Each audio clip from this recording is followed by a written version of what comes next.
think we're about ready. Let me just pin myself really quick.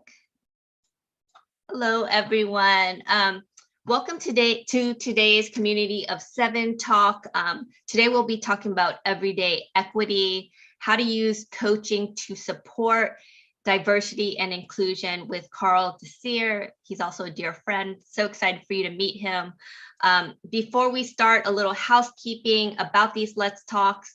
Our goal is to bring leaders and founders and change makers together so that we can talk about the things that matter most to us.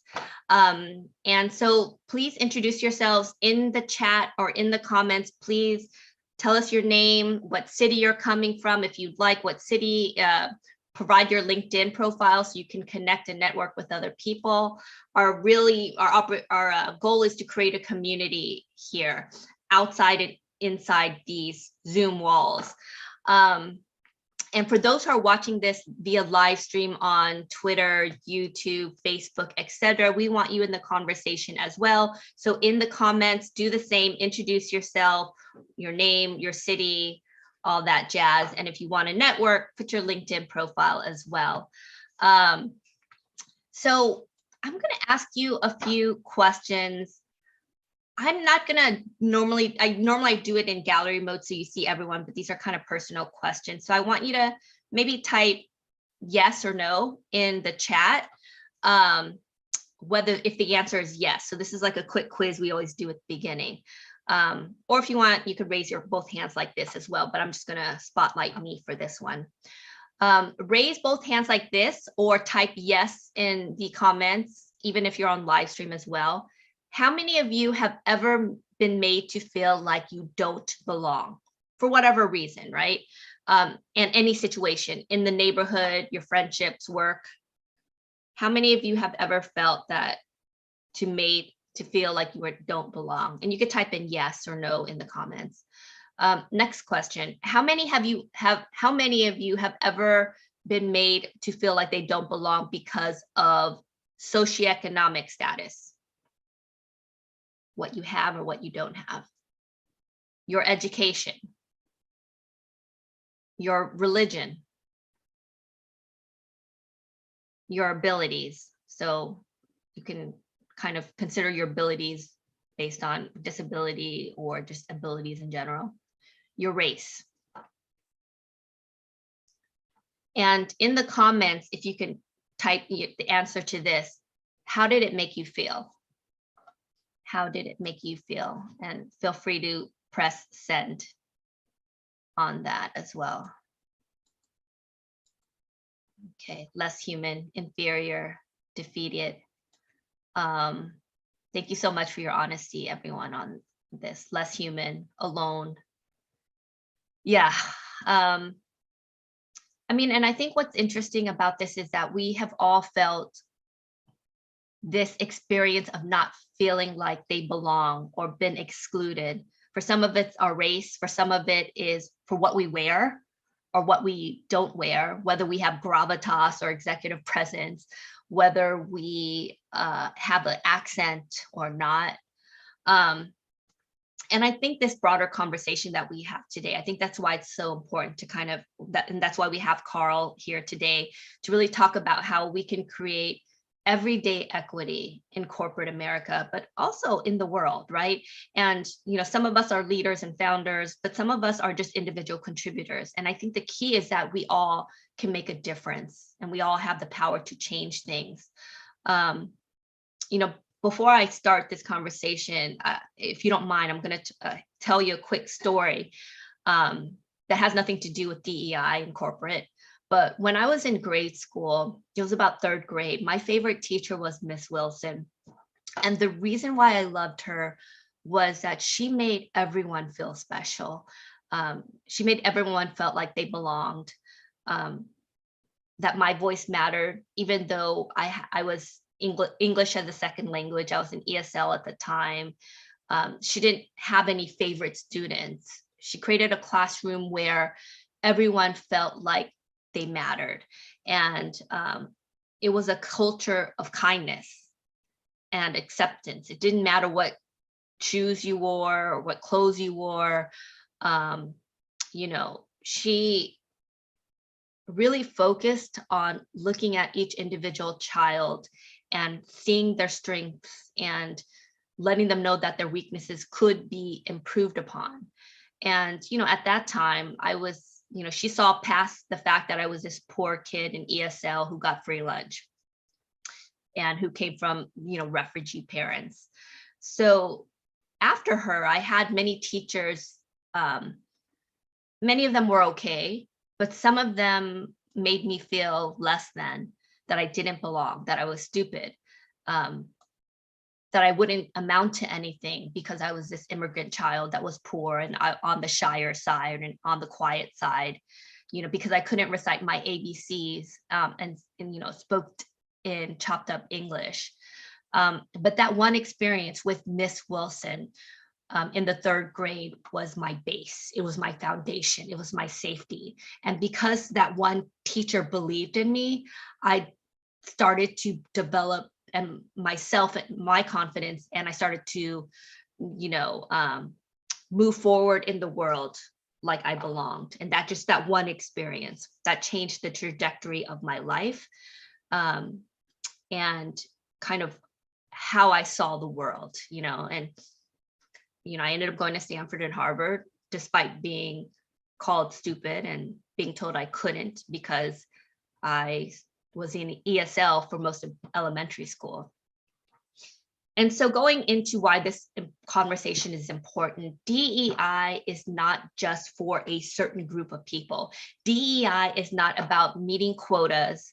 It's, there's this misconception that assumes that DEI is about hiring a certain number of people from different backgrounds, and that is just not the case. DEI is for everyone.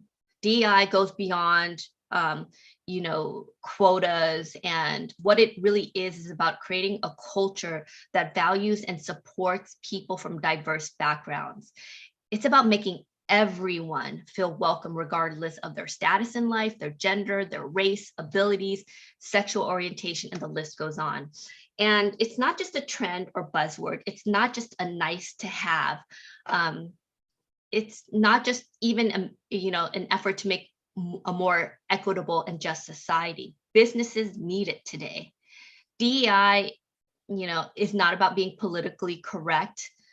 Some people think that DEI is about avoiding or offending people, but really what it is about creating an environment where everyone feels valued and respected.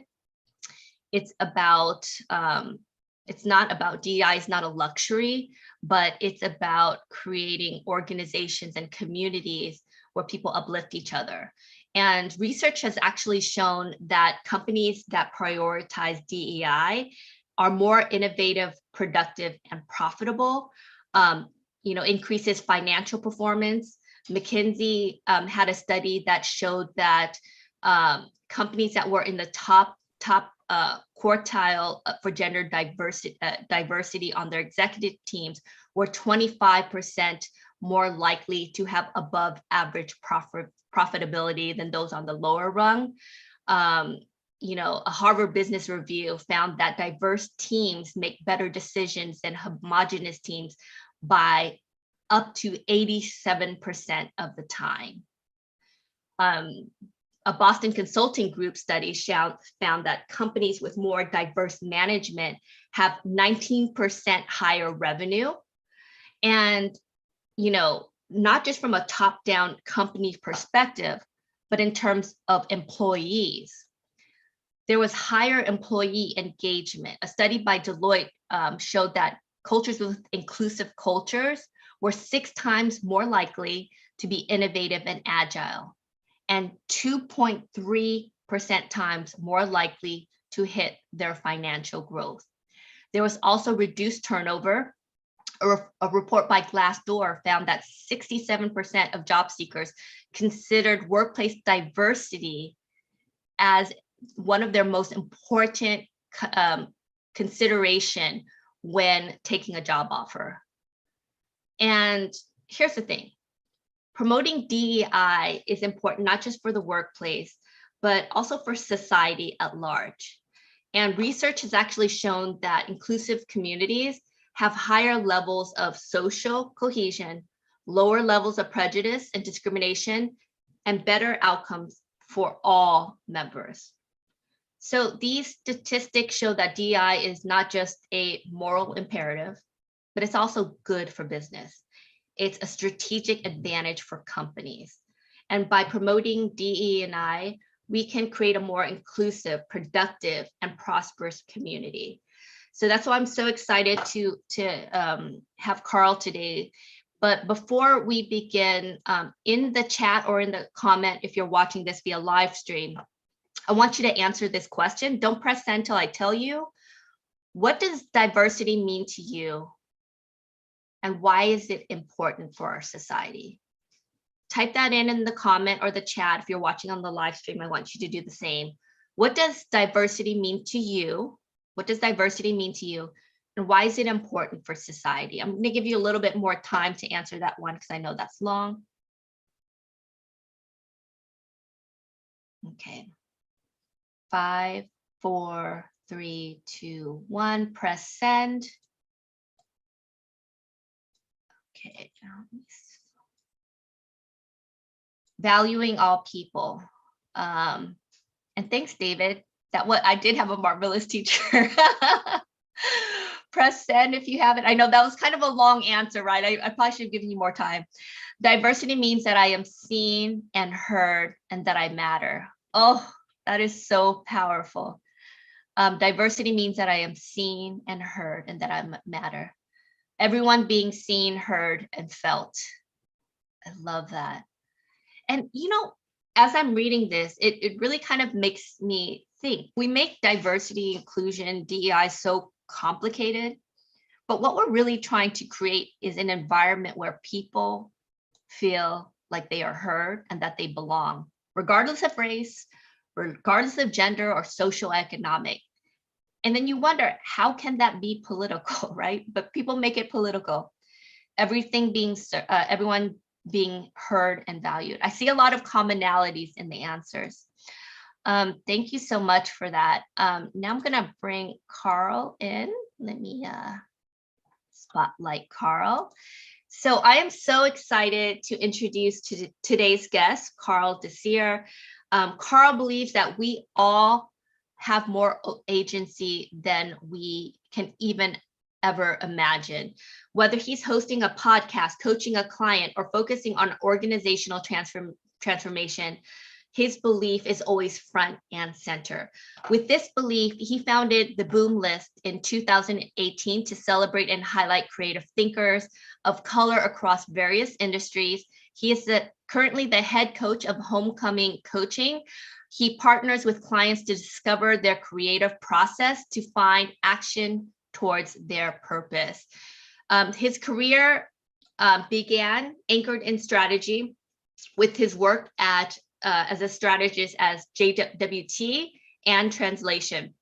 From there, he spent about 6 years at the 4As, running the 4As Foundation and leading the MAIP team as Vice President of Talent Initiatives, before he took his talents to RGA as a Global Executive Director of Equity, Diversity, and Inclusion.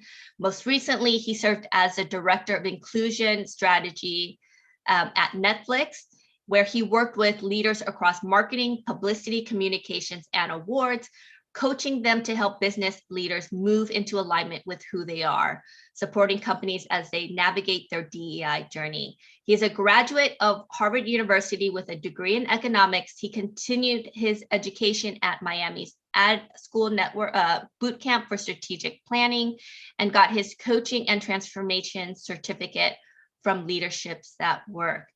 So excited. Give us a little roll call. Hey, Carl. Thanks for being here. Of course. Thanks for having me. I'm excited to be here. And actually, I want to first thank you for sharing that story. And shout out to Miss Wilson for making all her students feel like they are the unique individual humans that they are. But I'm very happy to be here, excited for this conversation. Thank you everyone for joining to be part of it.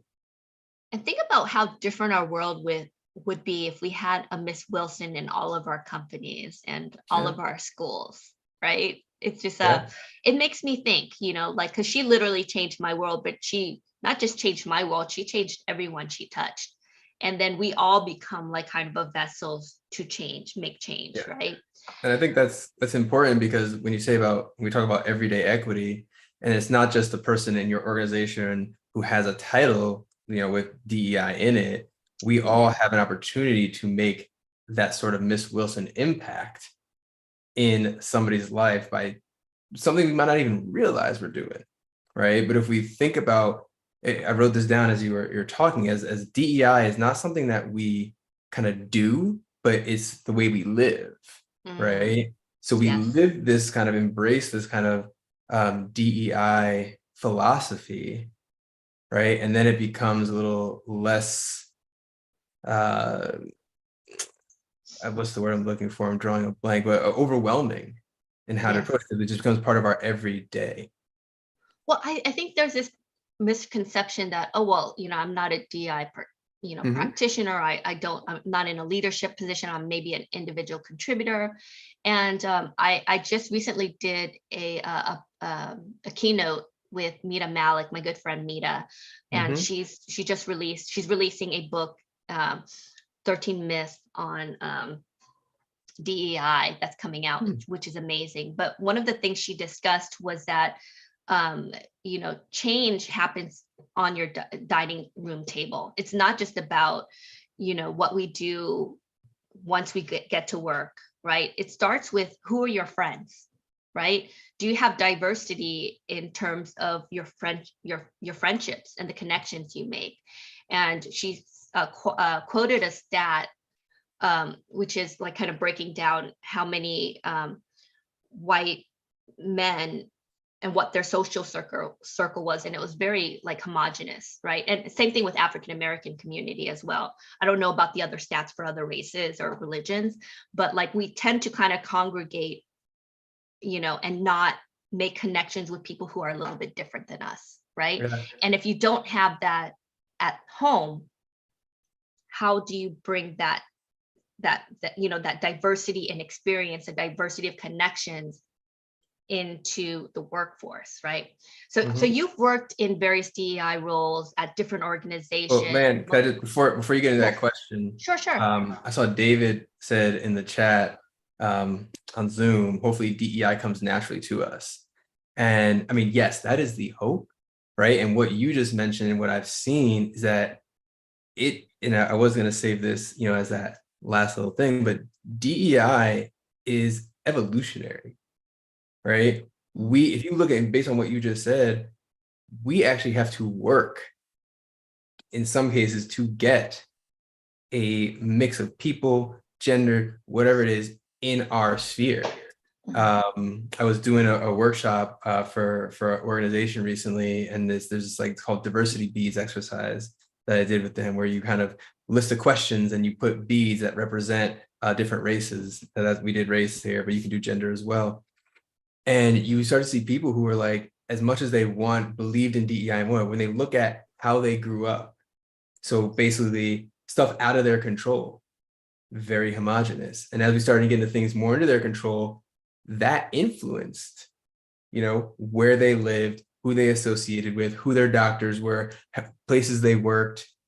Right. So as much as we hope DEI comes naturally to us, and like you said, it goes beyond like it's not just for white or black. Like there are, companies. I was actually talking to this one woman who was working at a woman-owned and run ad agency. And she said, I went there thinking it's going to be more diverse than any other place I went. Then she said, after about 2-3 years of working there, she looked around and everyone they were all the same, about the same age. They were all pretty much the same race. They were all women. And so, yeah, while it was great that they were women, it wasn't actually diverse because it was just Yeah. all women.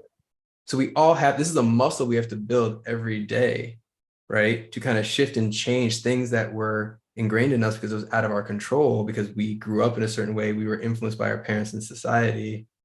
And yes, Sharon, white supremacy culture is deeply embedded in all of us. And so how do we start to break that down in ourselves, right? So we're sitting at the dinner table and something is said or something is done, we can question it. Because when we show up, we can do all the DI work that we can at work. When we show up at home, if we're still perpetuating those same kind of beliefs, how much are we really pushing the needle at work if we actually believe that and embody that at home? Yeah, one of my beliefs is that racism doesn't do well with proximity. So I was watching this documentary about this young man that used to be in the KKK. He was born and raised in the KKK, and he said that his perceptions changed once he made friends with this Black man from the South, and he was like, "Oh, this is a good guy." And so just that proximity to one Black friend, and that changed how he saw things. And he soon kind of realized, because I think it's hard to villainize or hate or even demonize or even have stereotypes when you are surrounded by a lot of different people of different ethnicities or race, right? It's when we kind of don't, we're taking our belief systems based on what the media or TV gives us, which is filled with stereotypes, right? That's when we start kind of filling in the blanks with misinformation. And I think that's kind of the things that we need to tackle, and how we can kind of connect with others is how we, this change starts happening in a lot of ways. So I guess back to the question, you've worked in various DI roles, most recently at Netflix, now with Homecoming. What inspired you to pursue your career path, and what motivates you to keep working in this space? Yeah. If it's not obvious, which maybe it isn't, I'm a Black man. And what you probably don't know is that I grew up quite privileged. I went to private school. I went to some of the best public schools in the state of Connecticut. I went to Harvard University. And even with all this privilege, as a VP at the 4As, when I walked into ad agencies, starting from when I walked into the lobby of the building, I was told deliveries around back. When I got up to the floor, I was like, who are you here to see? Oh, I'm here to see the CEO. Really? Do you have an appointment? No, I just walked in here expecting to see the CEO from the street. Like there's, no matter how much privilege I had, it was still barriers and barriers and barriers. And so I didn't actually learn about the world of advertising till after I graduated college. And I thought about it, like I went to Harvard University and I did not know the world of advertising, this creative industry where not only myself, but so many people I know could thrive in, was even an option for me. Why? What made that possible? So as soon as I got into advertising, well, as I was getting in, I made it a point to myself to make sure that people who not only just looked like me, but didn't look like everyone else I saw in advertising were aware of the opportunities in here. So I, from my first internship to my first job at JWT, I was like, raise hand, hey, let me talk to people, let me go to schools. Who can I, just share? Who can I get in front of that can see a Black man work in advertising? And that's what motivated me to kind of pursue DEI as a passion. And there's a big difference between doing it as a passion, doing it as a practitioner, which could be a whole nother topic for a different day. So my passion for it caught the attention of some folks and essentially basically helped me launch my career at the 4As doing it as a practitioner. And honestly, it's a hard road, and it's also one of the most fulfilling roads that in career paths. So what keeps me motivated is the fact that there's still work to be done, and the work keeps evolving. So my approach to this work has definitely evolved over the last 15 years.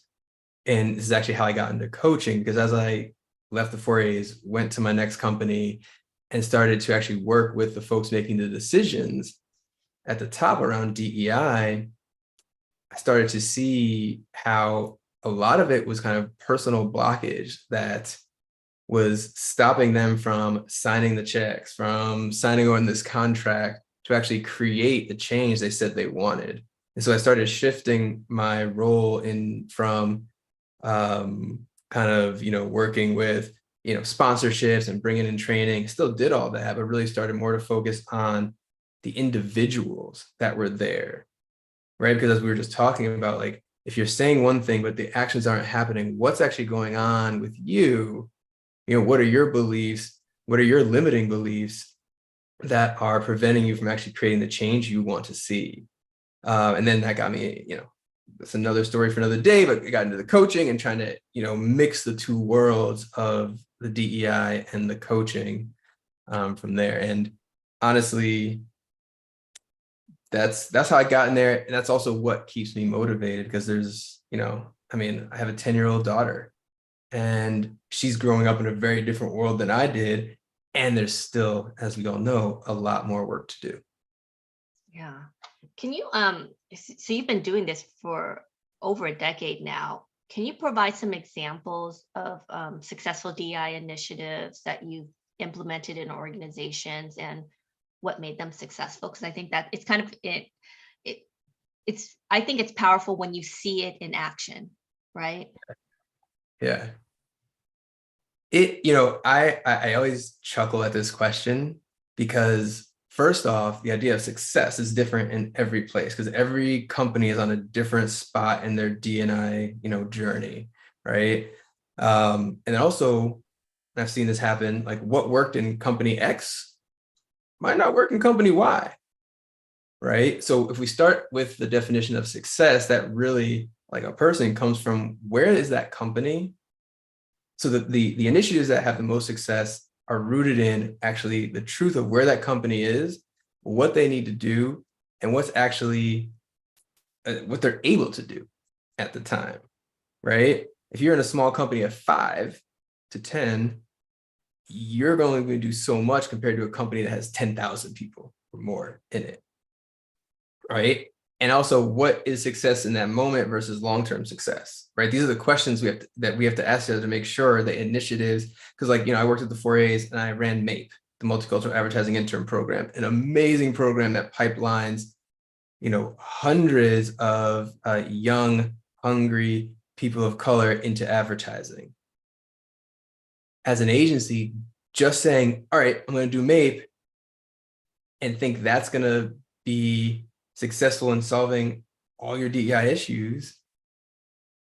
No, MAPE can only do so much. Each initiative can only do so much.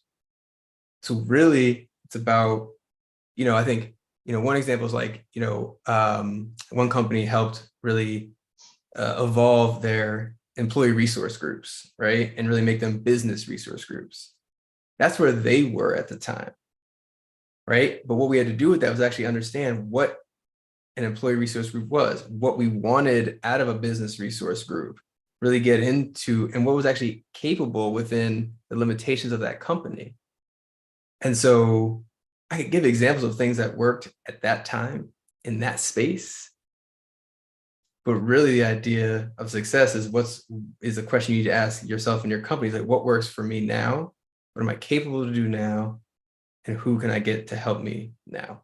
It kind of before everyone got on, I was chatting with Carl and the checklist. I think that was a good example. You want to talk about that? Yeah, I can talk about that. So the checklist is a good example. I'll talk about that because I think what is necessary to be successful is understanding what steps to take. So, for instance, back in 2020, after the murder of George Floyd, in the advertising industry, one organization put forth a checklist of maybe, I think it was like 12, 15 things that companies could do. A lot of companies took that and ran with it like it was the solution. And what we're finding now is that after doing most of those things, all of those things, it's not having the impact they wanted because it only scratched the surface, right? So if you think about the steps you could take to kind of really understand where you need to begin and what success could look like and what initiatives you need to take on, is like, do you even, like, what is an IND statement? Like, what does IND, DEI mean to you? What statement actually feels true to your company for where you're at now? And around that statement, build a strategy, right? A true strategy that isn't just about a performative surface level, we need to make a public statement, but actually that will create change, right? And then develop that action plan that can actually work in your company based on where you're at, right? Because that checklist is great if you actually know why and what you're doing it for. And it's still only the beginning, right? Because we talk about DEI is a way of life, right? Not just something you do. That checklist is the things you do, but if you don't embody that truly, then how can you actually create real change? And then the last thing I'll say on that is, you know, I have, maybe you might be asking this question, Lynn, so I'll just touch on it. I have a love, I don't want to call it hate, but it's not hate, but I have a love dislike relationship with data around DEI. It's so necessary, but it's often manipulated. Yeah. So I'm going to say it is definitely needs to be measured, right? So leadership can be held accountable, but also there needs to be guardrails around that. Well, I mean, the whole stat behind like a lot of companies with backlash to Fortune 100 companies, not including the race breakdown of its staff in their yearly report, right? And so it's that whole notion of, Peter Drucker, what gets measured gets done. And if you don't know where you're at, or if you're not tracking it, how can you change it, right? But then I guess to your point is that make sure you're tracking the right data points and that it's not manipulated to I mean, data is just that, data, zeros and ones, right? How we interpret it really determines what we present on the surface, right? Because a lot of those companies, and I've seen it happen, they might actually have the data, but what happens is they're too scared to admit, they're too scared to put it out in the open how bad it is, right? So, companies are data driven. They have data on everything. We think they don't have data on diversity. They have it. Smaller companies might not, right? But larger companies have it. And oftentimes they are, and that was what actually happened back in 2020. There was a call for people to actually put forth that data, right? And that's where the whole, like the perception of it, the manipulation of it comes into play, because I have seen it. Companies were like, yes, look, we are 30% diverse. Then if you dig a little deeper, where is that diversity? Oh, it's in the, it's in the service, it's in the cleaning staff, it's in the operations jobs. It's not in, the client facing. It's not in the decision making.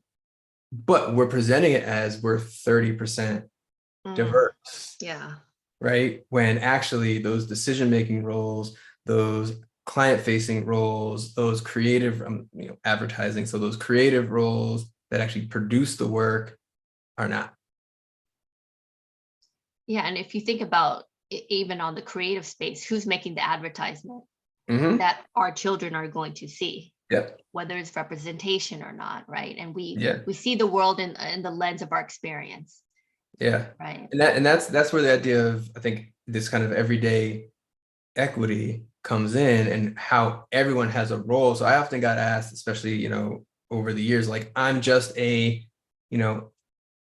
junior designer. What can I do that actually will make an impact? And I had a great conversation with a Maple alum about this a few years ago. It's like, well, if I'm a junior designer and I'm the one who, is taking an ad to make a hand holding a cup, what is this hand going to look like? That's my impact right there.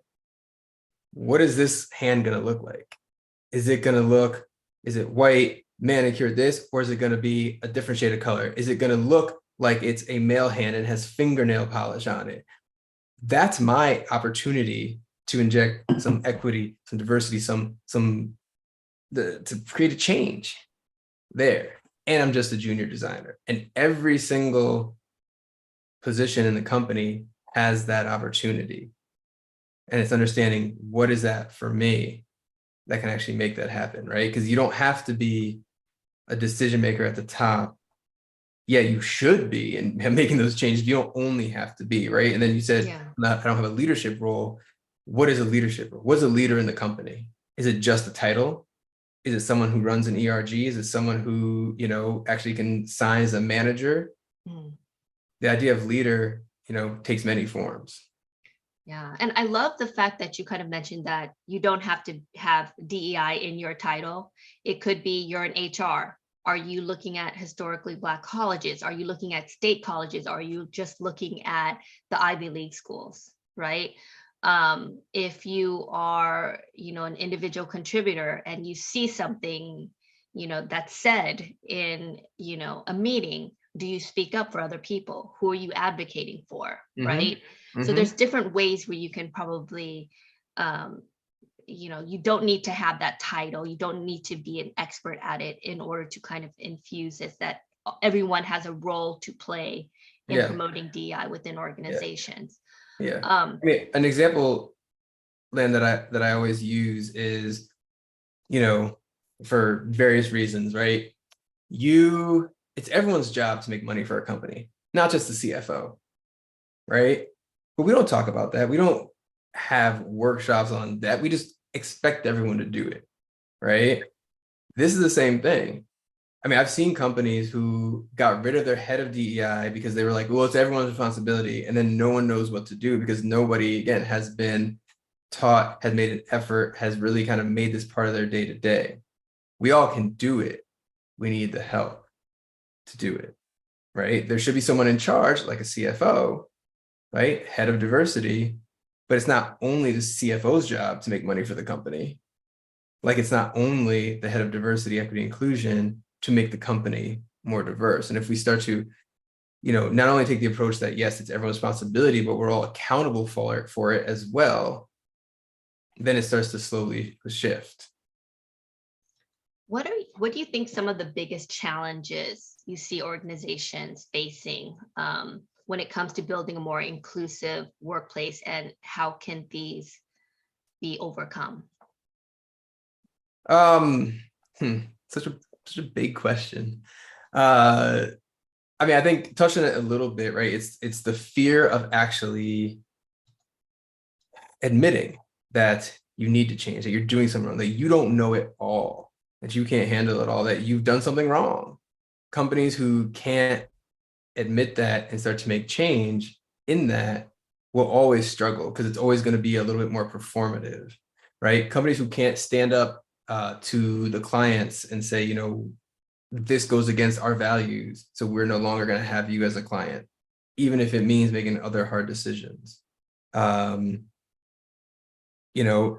Companies and people, right? So companies are companies are made up of people, right? So the people in the company being, again, it comes back a lot back to fear, scared to do something wrong, scared to have a misstep, scared to admit that, they don't know, right? Scared to equip and empower everybody to have that same philosophy. It goes back to Lam, what we were talking about earlier about company culture, right? What kind of culture have we created that actually allows for all of us to make a mistake, to have a misstep, to ask a question, to, get past what we need to tackle the uncomfortable conversations, right?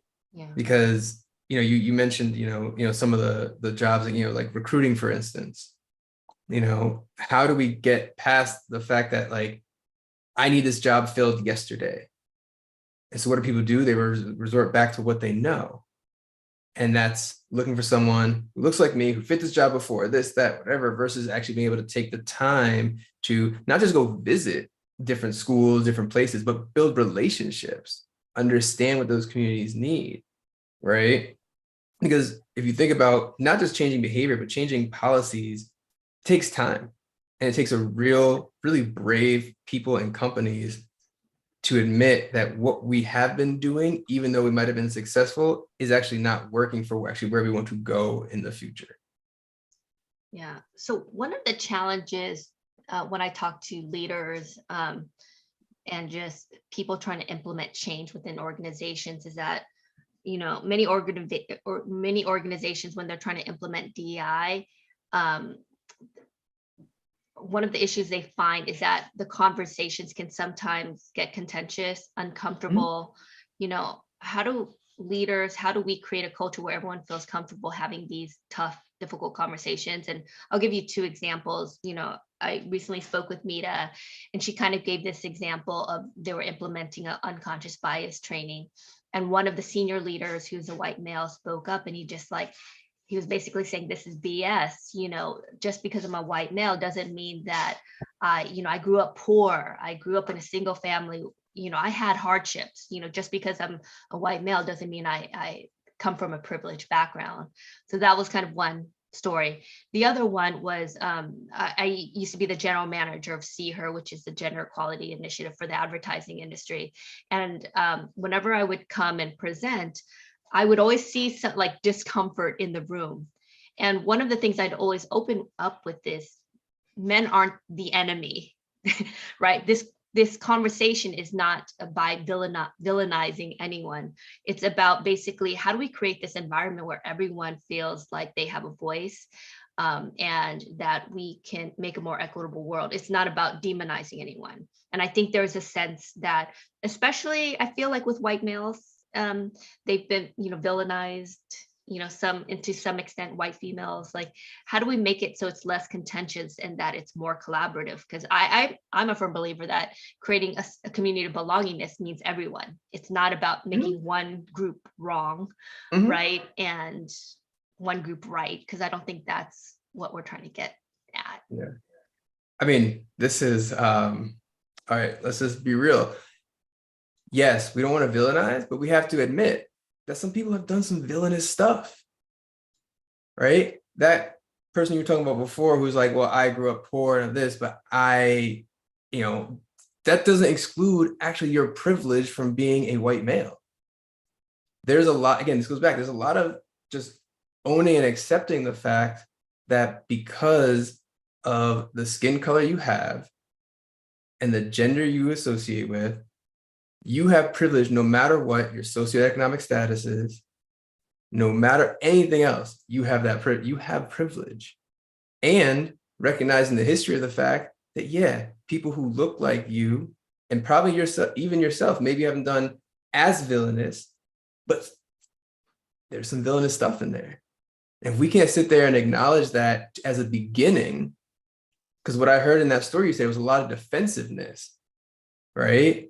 If we're going to come defensive, why even come? Why even start having? We can't force anyone who doesn't want to believe this. Yeah. So we're kind of essentially saying, we're not saying that you don't have struggles, that you haven't had hardships. It's just that race hasn't been the one criteria where you've been discriminated against. That wasn't, If that man and I walked into a building together, he automatically has more privilege than I do. No matter where we are, no matter what we're doing, sometimes no matter how we're dressed. I could be in a suit and tie, and someone will look and go to him first if he's in sweatpants and a sweatshirt. And that's real. There's some real stuff that we don't want to admit.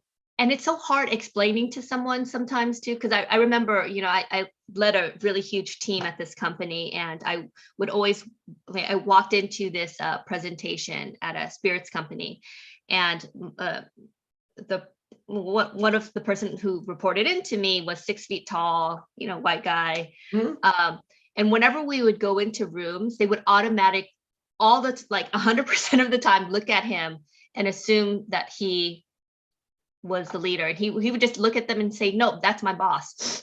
But everyone always thought I was the EA. Yeah, I'm sure. I mean, I can't tell you how many stories I've heard like that. And so privilege comes in many forms, right? If me and you walked in a room, because I'm a man, they might look at me first, right? Just like you said, like privilege comes in all sorts of forms. If we can't sit here and be honest, right? Talk about how do we create cultures where people can feel safer, right? And be brave. It starts with honesty. Because you have to trust. And you can't build trust on dishonesty. So if we can't even be honest about where we are and what we're going through and the privileges that we have and don't have and what it means for us in the workplace and at home, right? Because I think what's happened is the word privilege has become villainized in itself, right? So for me to say I have privilege, all of a sudden I'm now a villain. Well, I Right? mean, we have, if you think about it, Carl, you're a Black man, I'm Asian, but we have educational privilege. We both went to Harvard, right? And that's why I usually lead any job interview in the past with, I went to Stanford and Harvard, because I don't have to justify my intelligence to you. And I know that's my privilege, and I use that privilege card, Which right? is funny because I actually had the opposite experience. I would hide the fact that I went to Harvard because I then had to prove my intelligence of why I got in there, because it had to be sports. Or I was, had needed a financial scholarship. So I actually hid that because then I felt like people would make me prove why actually I got into Harvard and had that education. So like, again, Wow. it's different, right? And these are the layers and the complexities of when you talk about diversity, equity, inclusion. It's like what that means to me and my experience with that is going to be very different for you. So right? talking about trust, how can we on this call create a sense of belonging and psychological safety for employees from, underrepresented groups, especially environments where unconscious bias might be present? Yeah. And this will be, I guess, controversial. I don't think we could ever have full psychological safety, right? Because that's why I prefer psychological bravery, right? Because at least from my own experience and people I've talked to, when I walk in to predominantly white spaces, which is 90% of where I travel, I don't feel safe, right? Sometimes physically, most of the times emotionally, definitely not psychologically, right? So to create a truly, and and then, I will say also, because of the idea of white supremacy, sometimes even walking into spaces where I do look like everybody else, it doesn't feel safe as well because of the privileges I do have, right? Which are different. And you were asking the questions in the beginning, right? When have I felt other? When have people felt other and like they don't belong? A lot of those questions I said yes to because I came from a different socioeconomic class than some of the people that I knew growing up, right? And I was othered, even though I looked the same, I was othered because of that, right? So as leaders, right, the idea of trust, I mean, as a coach, I would typically ask in this situation, like, what does trust mean to you? How do people gain your trust, right? For me, you can't have trust without honesty, right? And as a leader, if I'm over here being like, I know everything, I know what's best, we all know SBS, right? I've seen leaders just be very honest. I don't know what's going to happen. I don't know what's going on right now. And be truthful in the fact that, but I do believe in the team that we've created here, right? Then all of a sudden, by that simple couple lines, you've created a space where you're vulnerable, you're honest, and also you believe in the team that was created here, that we have all it takes to solve whatever issue, challenge, problem we have, right? It doesn't mean that it's all going to come from me. It doesn't mean that, I don't trust you, but like that, and like understand like that accountability in what we've created and who we are, and also leadership taking accountability can build the trust, right? And it's not that, oh, if you mess up, this is all on you. No, but this is on each one of us has our own accountability here. Me as the leader in a different way than you.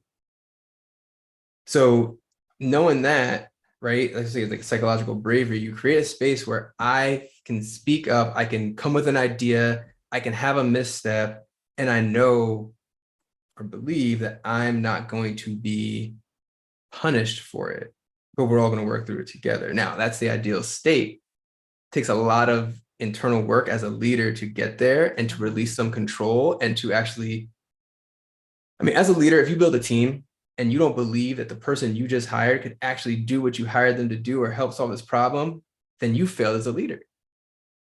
because you're not building a team to actually solve the problem. So what are you doing, right?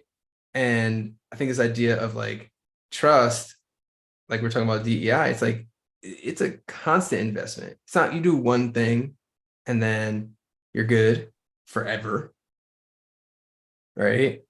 You have to keep maintain that trust. You build it and maintain it throughout the time, right? Because especially when we talk about DEI, if there's DEI, most of the DEI work is going to be done in a corporation, in an agency, in a company. It's going to be done through volunteers, people who are passionate about it, people who are giving above and beyond what their role is to do it. And But they I have mean, to, pause for a second yeah, on that.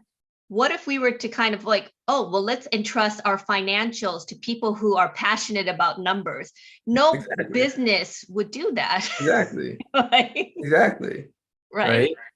No business would do that. I mean, all those stats you gave in the beginning about how important it is to the business to do better through diversity, we're all here just saying, okay, yeah, that will just happen because Put we it have with the passionate people, ERG group. right? Yeah. So So David Hansen has a great question. yeah, Dave, do you want to unmute and ask your question? Oh, you want me to ask? Okay, I'll ask David's question for you. David's question: how can companies evolve from checklists and window dressing to being genuine? You know, the companies that need it the most probably aren't interested in actually changing. well, I think you hit it right there. If you're not interested in changing, it's always going to be window dressing. It's always going to be performative. It's not going to be true systemic change because you're not interested in changing, right? You can't make anyone do anything for a long, sustained period of time if they're not interested in doing it. I don't know how many people on this call have kids, but think about your kids, right?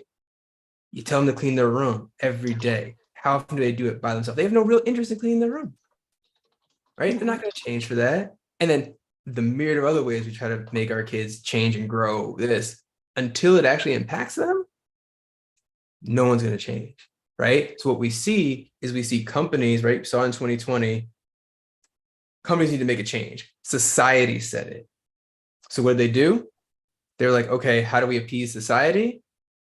We have a little black box on Twitter and Instagram. We make all these pledges. We put out a statement. We put out our numbers. 3 years later, who's still doing that? Who's really committed to it? Why? Because no one really committed to, they committed to the pressure to change, but not actually the change itself. Right. And it, honestly, it's tiring to keep putting pressure on people to change. Like they're going to have to want, I mean, this is why, honestly, Lan, this is why I have such a coach approach to this work, is because I saw that no matter how much people said in out loud that they wanted this change, they actually, not only did they maybe not want to, they didn't know how to do it, they needed help figuring that out. So David, to answer your question, is like, if they don't want to change, it's not going to happen. They're going to continue doing performative stuff. So how do we get people to change? We get them to, it's a long game. It's a lot of work. It's hard work to change mindsets, change behaviors, right? It's, it's just a lot of work to get people to accept that they want to change. Because if you think about it from a personal standpoint, like people will sit in discomfort, sit in bad situations, sit in jobs they don't like, relationships that aren't good for them for years, forever, because they don't want to change. I love that. Change is uncomfortable. Yeah. It doesn't have to be hard, but it's uncomfortable. And we as humans, we move towards comfort. And so if change is uncomfortable, we're automatically going to not want to change. I mean, but look what the pandemic did. We all had to change. And some people are still trying to go back to the way things were because that's more comfortable than trying to change and move forward with, how we work, how we live, how we are in relation with people. So Maria says, she's found success in terms of baking change requirements into performance goals throughout the organization. Gordon, do you want to unmute and ask a question? I think, Gordon. Sure. It's not necessarily a question to Carl or you, but to all of us. And I'll preface the question. First, I want to say thank you for this, and thank you, Carl. I actually done a lot of this work, and the work is ongoing, obviously. The preface to the question is, where is there not diversity? Even if you're biological twins and you have the same thoughts, you have them at different intervals. And since we're an amalgam, we have to recognize from a business standpoint, the business imperative of implementing the type of diversity, equity, inclusion that helps spur growth and ensures employee retention. So the question that I would ask, everyone here, it's not rhetorical, but specifically to individuals who are do not consider themselves persons of color. Just a show of hands, if you choose to participate, how many of you have Black friends or friends who are people of color? I think. Okay. Well, guess what? If they were your friends, you wouldn't refer to them as Black. Oh. No, you would. I mean, think of your friends, and how many of them do you say that you put either their ethnicity, their race in front of friend? And I mean, this is something that we have to, just reading how to be an anti-racist, any of those things, the work doesn't stop there. And the real work is when you're in environments where you're comfortable. And then how willing are you to have those challenging conversations about the inequities that you see? Yeah, love that. That's a Thank you great so point. much, Gordon. Yeah. We're almost up to Oh. time. Thank you, Gordon. Oh, sorry, accidentally muted myself. Thank you so much for today, Carl. That was so powerful. How can we find you? How can we support whatever you're doing? And I think I emailed everyone with everyone's all your links, but how can we find you? How can we help? Yeah, I mean, those are the best ways to find me. My links to my coaching website, homecomingcoaching.com. I'm on LinkedIn. So yeah, those are the best places to find me. Awesome. And connect. So what else, Carl? Oh, so that's the best place to find me and connect. Okay, awesome. So everyone, if you could turn on your videos and unmute yourself, I think Carl deserves a round of applause. So turn on your videos, unmute yourself. Big round of applause for Carl. Woohoo! Thank you. Thank you, Carl. Really It was a pleasure. it. This was so powerful. We'll have it online, and we'll have it on our YouTube channel as well. But thank you so much for everyone joining us today. Thank All right, you. thank Bye, you. everyone. Oh, hey, Rochelle.